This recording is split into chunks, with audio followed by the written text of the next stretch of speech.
What if the Old Testament wasn't the Old Covenant? Let's think about this. Before Moses, you had the everlasting covenant that was lived by Adam, Noah, Abraham. Specifically, Abraham chapter 17 talks about this. So that was the everlasting covenant. However, that wasn't lived very well by the people at the time of Moses, and so it was replaced for a short period of time, 430 years after the covenant was given to Abraham. They couldn't live it properly, so they had to live under what is known as the law of Moses, or the law of works.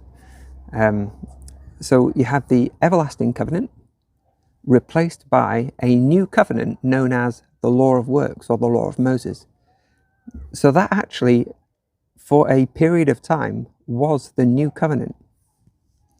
However, when Christ came along, he fulfilled that law, lived it perfectly, and we went back to living the everlasting covenant that existed beforehand.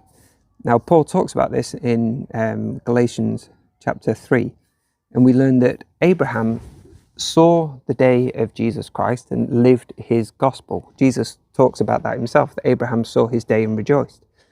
I personally think that he saw his day when he was on the top of Mount Moriah just after he had sacrificed Isaac, and then all that sacrifice made sense. I believe he had a theophany at that point, which is why he named the place the way that he named it.